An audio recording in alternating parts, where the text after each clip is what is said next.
Hey, what's going on, everyone? It's William here, and today I want to share with you guys the breakthrough secret which I've discovered to conquering and tackling exercise after stroke. Now, this is a secret which I've been really reluctant to share until now, and the reason why I say this is because in the past I've been really selfish. When I first discovered this secret, I didn't want to share it to anyone, and I just wanted to keep it to myself to better my own recovery. But I thought about it last night actually, and I actually realized that I would actually be doing a disservice to a lot of other stroke survivors by not providing them with this information.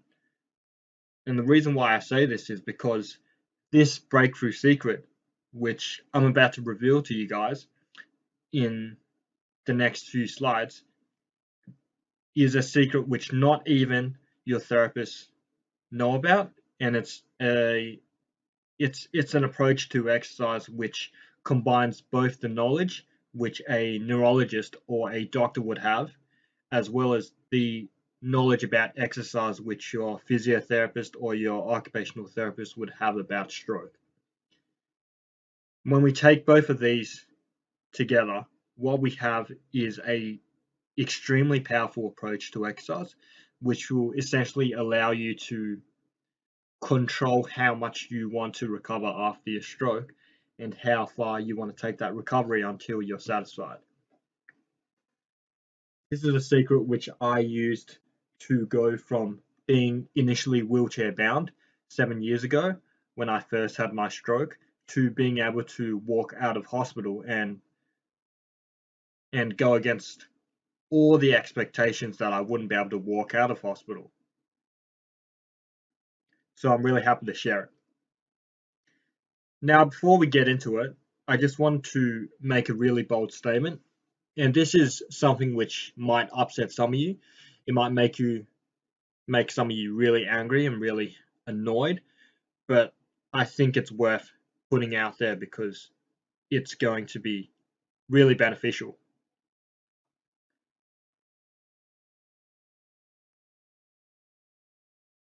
So you've been lied to, right?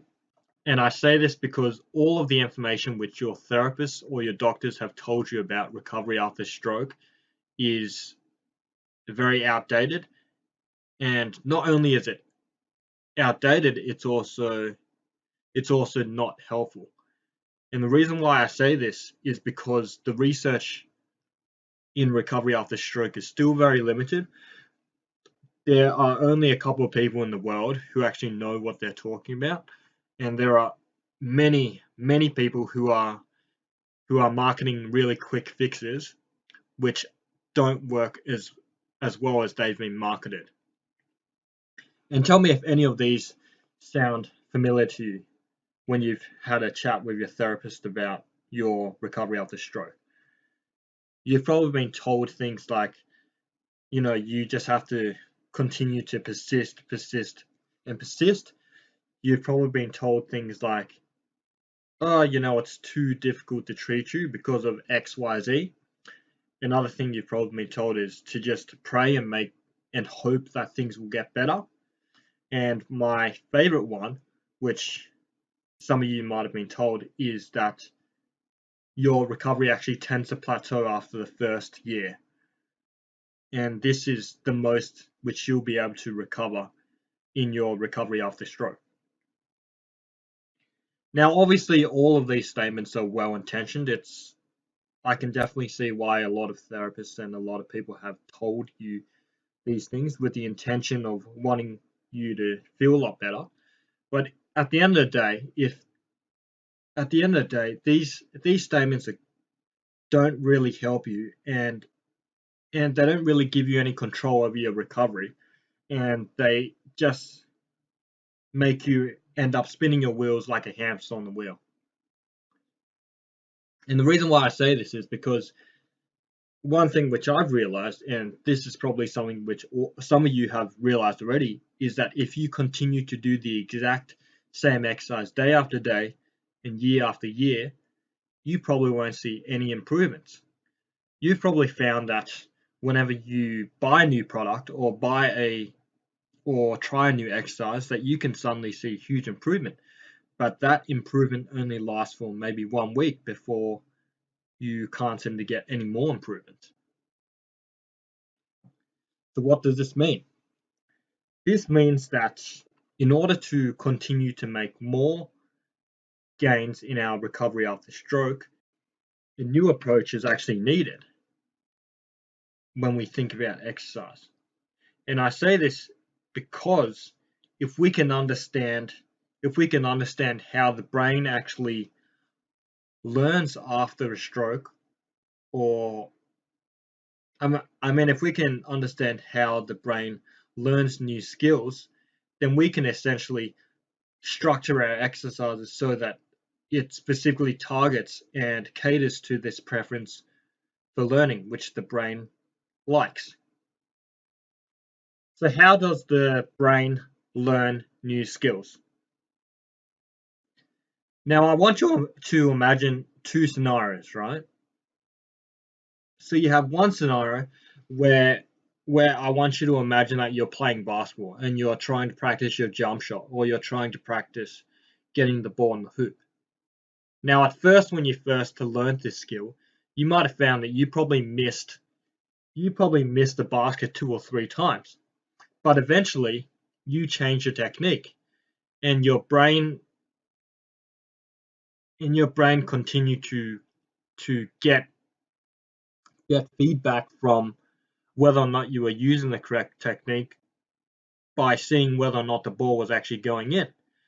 But over time, you might have found that you got a lot better at this skill, and the reason why you got better is because your brain was taking in what it saw in the environment. For example, what it felt like to shoot the ball with the right technique, what it looked like whether or not the ball went into the basket, as well as So your brain probably took in information from the environment, such as what it looked like to shoot the ball the correct way and what it felt like to shoot the ball the correct way, until eventually you got really good and you got to a point where you were able to get the ball consistently into the basket. So in this scenario, we can see that the way in which the brain learnt was by taking in information about what it felt like to do a skill and what it looked like to do a skill successfully in order to become a lot better at that skill. Another situation is learning to drive a car. So for those of you guys who probably drove before your stroke or are currently driving, you might remember that the first time you drove a car, going forward was not very difficult. And this was because your brain was taking in information mainly from your eyes to let it know that it was doing things correctly. However, when it came to reversing or going backward, it was even harder. And this was because your brain had to figure out which way to turn the wheel, whether to turn right or whether to turn left to park correctly, or to reverse park properly. And you would continue to do this until finally your brain would finally get that experience of getting it right that one time, and you might have found that it was locked in forever and you never forgot which way to turn the wheel in order to reverse park properly. So in this instance, we can see that eventually your brain did a exercise for a period of time until it reached a light bulb moment, or a aha moment, which suddenly resulted in a huge change in the way it was able to do the exercise, which led to a successful outcome.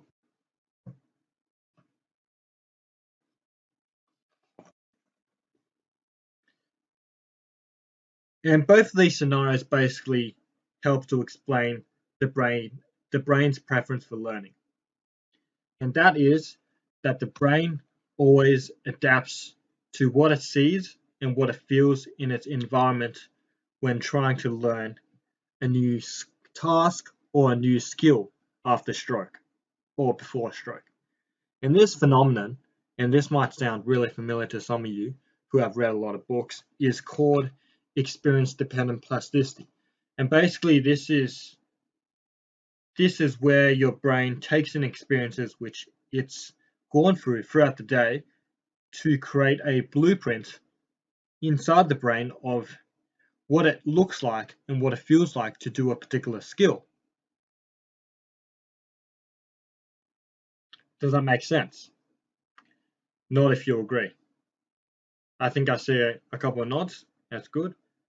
Yep. So basically, the best way to think about exercise after stroke or effective exercise after stroke is to do things which help the brain to get to a light bulb moment and realize what it felt like and what it looked like to do an exercise before stroke.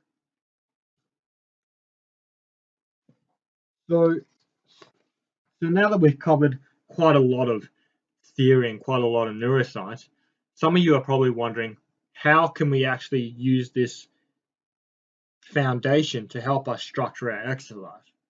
And that's what I'm going to reveal next.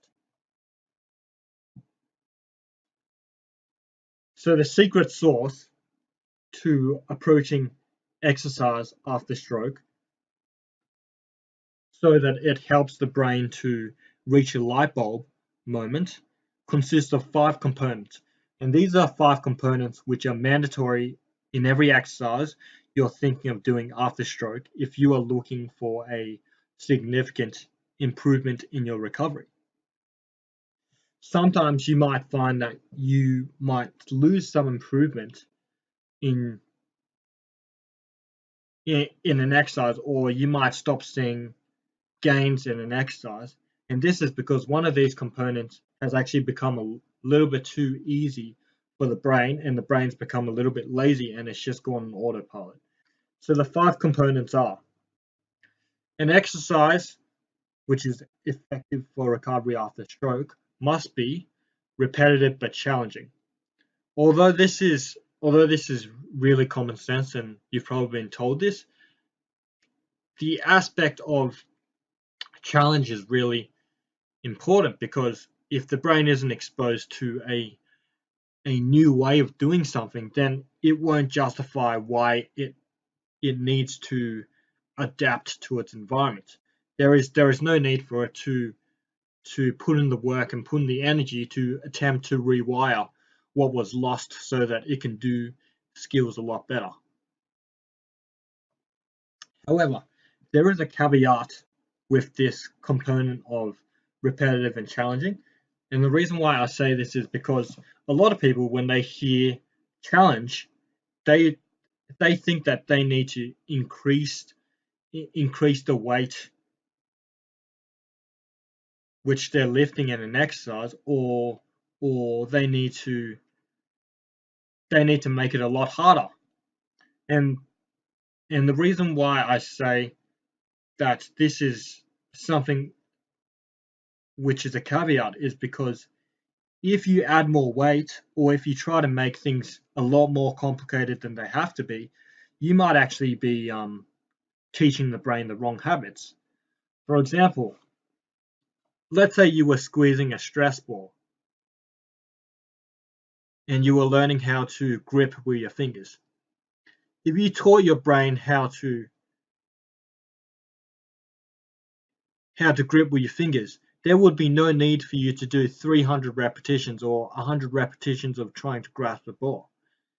Although it would appear to be more challenging for you to do more repetitions, you're actually teaching the brain a bad habit, because as you get to that 20th or that 30th rep, you're going to be putting more effort into flexing your fingers, which is only going to teach your brain to use more cognitive effort than is required to do a task which only required a little bit of mental effort before your stroke. And this is why we see a lot of stroke survivors who actually can't open their fingers, and that's because they've put a lot of focus in flexing their fingers, that their brain hasn't been exposed to that feeling of being able to relax these fingers, because they've been so used to putting so much mental effort into squeezing. Now the next component An effective exercise after stroke, it must be able to be modified. So this is something which I'm going to be sharing in the rest of this video. However, I'm just going to go through it because it's quite an important component. The reason why I say that an effective exercise has to be able to be modified is because if you can't modify an exercise and you're doing the exact same thing, then you're only going to be getting the exact same results as you had gotten the first time which you did it. You're only going to be maintaining your current skill level, and you won't be seeing any other improvements from doing that exercise. Now, some quick ways to modify an exercise, it might be to perform that exercise in a different environment. So this might be exposing the brain to a different way of doing that exercise. For example, it could be picking up a ball, attempting to turn your hand before you drop it, or it could be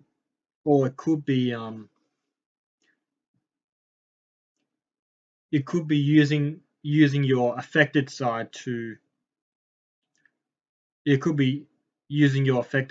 do a task while having your right hand just provide a little bit of assistance, just to give your affected side that experience of what it felt like to do an exercise, even though you're using the non-affected side or the good side to provide some assistance.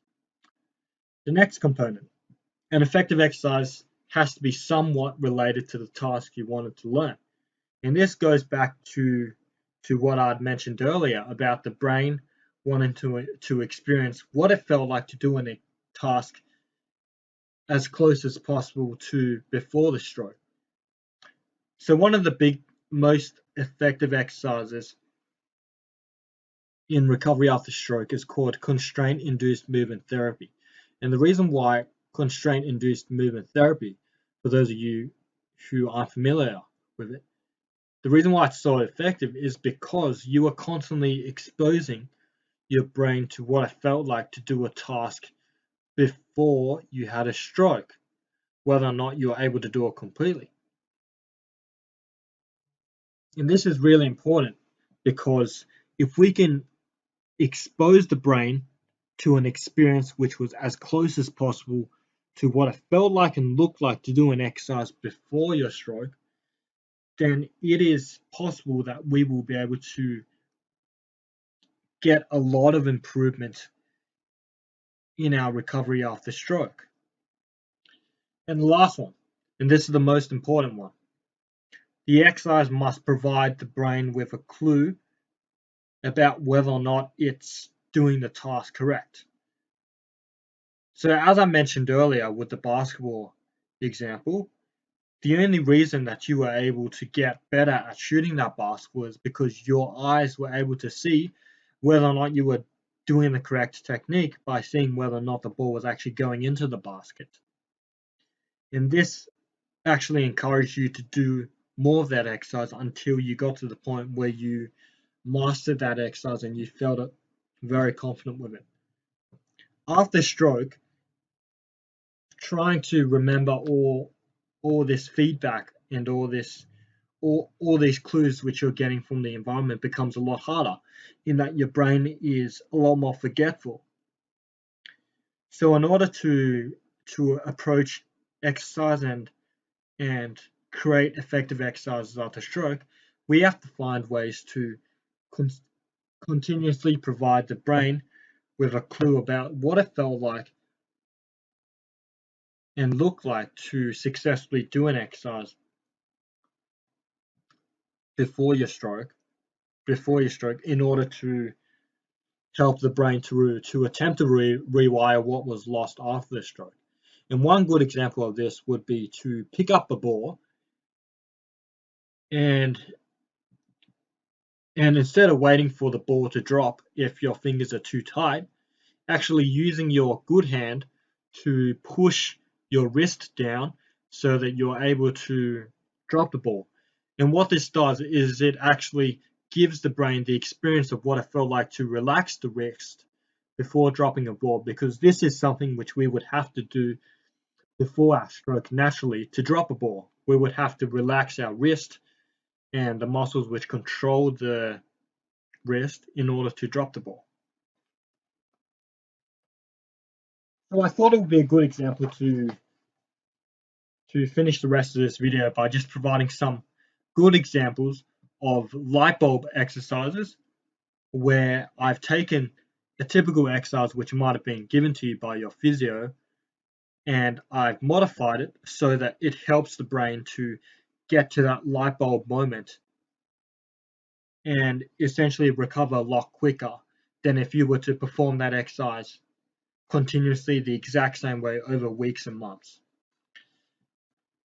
So the first example I wanted to cover is going up and down stairs. So right now, if you've had a stroke or if you're recovering from a stroke, you might have been told by your physios or your therapist in hospital that it's a good idea to go upstairs with your affected leg, with your good leg first, right? And the reason why they want you to do this in hospital is because at that time when you were in hospital, your affected leg wouldn't have enough strength to be able to take on most of your body weight when you're going upstairs. Now, you might have found this was quite a good thing to do when you were in hospital and recovering. However, when we think about how we used to go upstairs before our stroke, we never used to go upstairs 2 feet at a time. We would go upstairs 1 foot at a time. So a really easy way to modify going up and down stairs so that we can improve our walking is to simply go upstairs with our affected leg first, so that it takes on most of our weight when we're going up the stairs, and then when we come down, going down with our affected leg first, so it takes on most of the weight when we're coming downstairs, and so it teaches the brain to put more weight on our affected leg whenever we're walking. Because the reason why some of you might have noticed that you're having difficulties with walking or that you're limping is because your brain's learned to put more weight on your good leg rather than your affected leg, because it was a lot easier to get to places where you want to go. However, if we shift the weight towards if we shift more of our weight towards our affected leg, or if we teach the brain to get into the habit of putting more weight onto our affected leg, we can essentially break this pattern and get a lot closer to what it felt like to walk before our stroke. Because when we used to walk before our stroke, our body would distribute equal weight from both legs in order to help us walk properly. But after stroke, this pattern is reversed, and instead of putting equal weight, we're actually putting 9% of our weight onto our good leg. And this is even worse with a walking aid, because the walking aid actually allows us to put even more weight and encourages that limping pattern. Now, the next example is a sit to stand exercise, or a squat, which is something which was probably introduced to you guys when you were recovering from your stroke in hospital. And you might have found that this was great. However, you noticed that you might not have been getting further improvements in this exercise. Now, an easy way to tweak this exercise is to simply put your good leg slightly in front of your affected leg. So if you had your stroke on the left side of your brain and your right leg was paralyzed, you would put your left leg slightly in front of your right leg. And by putting your good leg slightly in front of your affected leg, it would actually encourage your body to put more weight onto your affected leg whenever you're standing, which, as we know, by encouraging the brain to put more weight onto the affected leg, it will translate to walking and allow us to walk a lot better, because we're learning to distribute equal weight between both right and left legs. Now the next exercise is something which is very advanced, and it's an exercise which is specifically targeted at people who are having some difficulty with getting strength of their index finger or having some difficulty eating with two hands. So we know that when we eat with two hands, as you can see on the right picture, our index finger is doing a lot of the work by pushing down on the fork. However, if we were just to practice attempting to eat with two hands like this to start off with, we would actually fail quite a lot because we're not breaking the task into the little components which are actually required in order for us to master that task.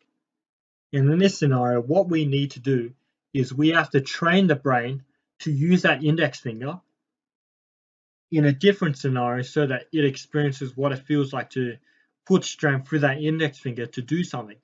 And one way to train this outside of actually eating with both hands is to attempt to use a pair of tongs and put your index finger obviously at the top of the tongs and attempt to pick up balls or pick up objects with it for a period of time before translating that skill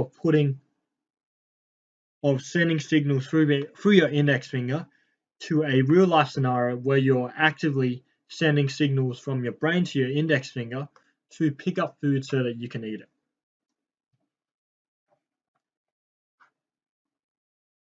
And in this case, you're actually providing the brain with two environments where you have provided the brain with an experience of what it felt like to do something and what it looked like to do something before your stroke. So we have the basic exercise of wanting to eat with both hands, and in this scenario, we've actually modified it so that we become a lot better at that skill of being able to use our index finger in a clinic environment or outside of actually eating by using tongs to pick up objects as a alternative experience of doing the exact same thing. Now the last exercise is one which I mentioned to one of the group members, and this is a bridging exercise.